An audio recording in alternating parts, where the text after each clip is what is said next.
Здравствуйте, уважаемые телезрители! В Совете Федерации Федерального собрания Российской Федерации состоялась презентация Юго-Истинского государственного университета имени Александра Тибилова по случаю 90-летия вуза. Это первое подобного рода мероприятие. Никогда раньше университеты не проводили презентации в стенах Совета Федерации. Презентация состоялась по инициативе ректора ЮГУ Вадима Тедеева. В состав делегации вошли ректор ЮГУ Вадим Тедеев, председатель парламентского комитета Республики Южная Осетия по внешней политике и межпарламентским связям, сопредседатель комиссии по сотрудничеству Совета Федерации и парламента Южной Осетии Заза Дрияев, проректор по учебной работе ЮГУ Станислав Гобозов, руководитель медиахолдинга ЮГУ Алла Джиёева, режиссер ЮГУ ТВ Карина Газаева, студентка ЮГУ Камила Якубова. В фойе Совфеда в течение рабочего дня демонстрировали фильм о ЮГУ, и все сенаторы имели возможность ознакомиться с деятельностью вуза. Фильм также был показан в зале заседания, где проходила презентация. Юго-Истинский парламентарий Заза Дрияев от имени президента Республики Южная Осетия Алана Гаглоева передал слова приветствия участникам заседания. Отметил, что в Южной Осетии в этот день широко отмечают День Республики, в связи с чем презентация единственного высшего учебного заведения в Совфеде в столь важный день приобретает особую значимость. Он поприветствовал российских коллег от имени вновь избранного председателя парламента Республики Южная Осетия Алана Албурова, выразив от его имени уверенность в продолжении и углублении взаимодействия и дружественных связей с российскими коллегами. Модератор мероприятия, председатель Комитета по науке, образованию и культуре Совета Федерации Лилия Гумерова тепло поприветствовала гостей, подчеркнула значимость проходящего в стенах Совфеда презентации ЮГУ. Во-первых, я благодарю вас за возможность включения вопроса презентации университета в первое заседание осенней сессии. В рамках работы комиссии по сотрудничеству Совета Федерации и парламента Республики Южная Осетия 23 мая 2022 года состоялось очередное заседание, на котором было принято решение пригласить на заседание Комитета по науке, образованию и культуре представителей Юго-Осетинского государственного университета и заслушать информацию по предложениям сотрудничества между Юго-Осетинским и российскими вузами. Сегодня здесь присутствует делегация университета во главе, как вы уже сказали, с ректором Вадимом Батазовичем Тедеевым, с которым мы давно и тесно уже сотрудничаем. И университет в этом году празднует 90-летний юбилей. Кроме того, сегодня в Южной Осетии государственный праздник, день провозглашения республики. И в этот знаменательный день и во исполнение поручения межпарламентской комиссии предлагаю вам, уважаемые коллеги, познакомиться с работой Юго-Осетинского университета и предоставить слово Вадиму Батазовичу. Большое спасибо, Вадим Батазович. С удовольствием передаю вам слово. И тем более приятно, что в такой знаменательный день у нашего комитета есть возможность познакомиться с вами, с вашей командой, с работой университета. И я надеюсь, что это наша не крайняя встреча, что мы продолжим еще сотрудничество по нашим вопросам. Пожалуйста, вам слово, Вадим Батазович. Уважаемая Лилия Салаватовна, Сергей Павлович, уважаемые сенаторы, прежде всего хочу выразить слова благодарности многочисленного коллектива сотрудников и студентов Юго-Осетинского государственного университета за предоставленную возможность проведения презентации нашего университета в стенах Совета Федерации. Сразу перейду к международной деятельности университета. Уделяем огромное внимание международной деятельности, в первую очередь связям с российскими университетами. На сегодня мы подписали договоры со всеми ведущими вузами Российской Федерации, начиная с Московского государственного университета имени Ломоносова. И это позволяет нам решать задачи большей эффективностью, которые касаются образовательного процесса, научной деятельности. Хочу сказать, что наш университет вошел в Евразийскую ассоциацию университетов. Эта площадка тоже нам позволяет работать в сторону большей эффективности. Также ваш покорный слуга является ассоциированным членом Российского союза ректоров, что также позволяет эту площадку использовать. Уделяем большое внимание и связям с республиками Донбасса. И фактически все ведущие вузы Донецкой Народной Республики, вузы Луганской Народной Республики, мы с ними также тесно сотрудничаем. Ректор ЮОГУ Вадим Тедеев поблагодарил сопредседателя межпарламентской комиссии Сергея Цекова за поддержку инициативы руководства ЮОГУ о проведении презентации университета в Верхней Палате Федерального собрания России, председателя Комитета по науке, образованию и культуре СФ Лилию Гумерову и всех, кто работал над организацией данного мероприятия. В своем докладе ректор ЮОГУ Вадим Тедеев рассказал об истории жизни и деятельности университета на современном этапе. Юго-Осетинский государственный университет является одним из старейших на Кавказе. Год основания университета 1932. 11 октября текущего года будем праздновать юбилей нашего университета. Будет возможность, будем рады вам в Южной Осетии. В 1993 году, когда Юго-Осетинский государственный педагогический институт был преобразован в Юго-Осетинский государственный университет имени Александра Тибилова, и у нас появились и непедагогические специальности. В 2014 году наш университет вышел из подведомственного подчинения Министерства образования и науки Республики и перешел в прямое подчинение главе Республики, президенту. Мы здесь повторили путь Абхазской Республики и путь Приднестровской Молдавской Республики. Там такая же вот ситуация. Дело в том, что в Южной Осетии наш университет он единственный. И понятно, что большая часть нагрузки по обеспечению кадрами нашей молодой республики ложится именно на наши плечи. Хочется отметить, что мы уделяем, безусловно, первостепенное внимание образовательному процессу. И здесь я хочу подчеркнуть, что у нас пока сохранилась одноуровневая система образования, советская школа. Не получилось у нас за эти годы перейти на многоуровневую, так называемую болонскую систему. Не знаю, этому печалиться или радоваться. Да.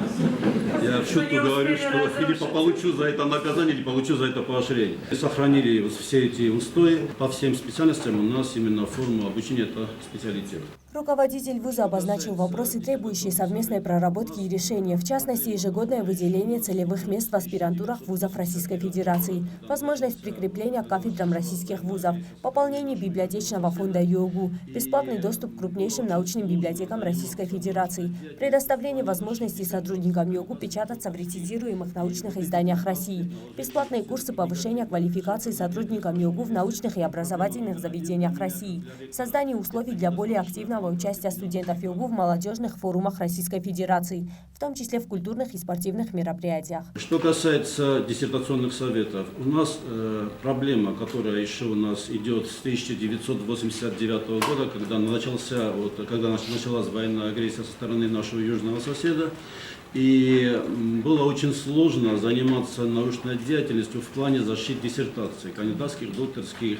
И вот эти 19 лет наложили все-таки негативный отпечаток на деятельность нашего университета. И проблема номер один для меня, как для ректора, это недостаточная планка остепененности кадров. Работаем в это направление и в сторону российских университетов, в сторону университетов Донбасса, их образовательный научный потенциал мы также используем. Но хотелось бы в этом направлении тоже, конечно, работу улучшить и разнообразить. Хочется отметить, что мы уделяем внимание и научной деятельности.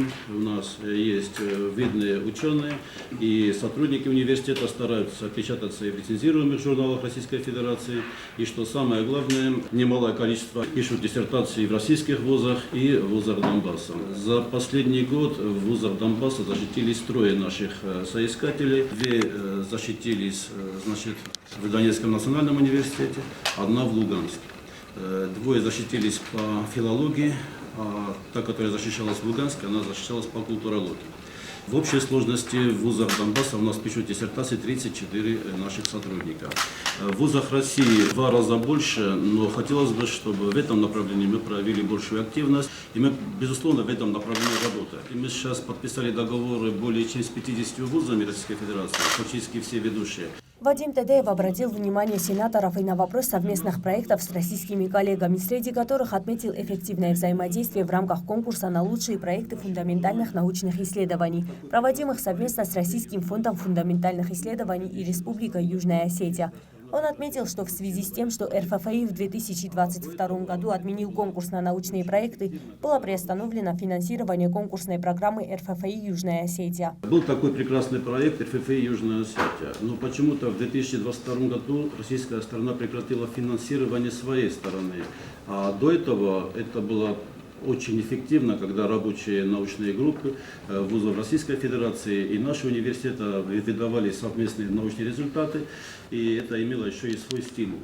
И хотелось бы, чтобы ФФИ, если это возможно, чтобы Совет Федерации посодействовал тому, чтобы ФФИ этот проект реанимировали, эту программу. Вот, если это возможно, конечно. Далее, хотелось бы, чтобы Юго-Остинскому университету ежегодно выделялись целевые места бесплатные в аспирантурах и возможность прикрепиться к кафедрам вузов Российской Федерации по льготной оплате.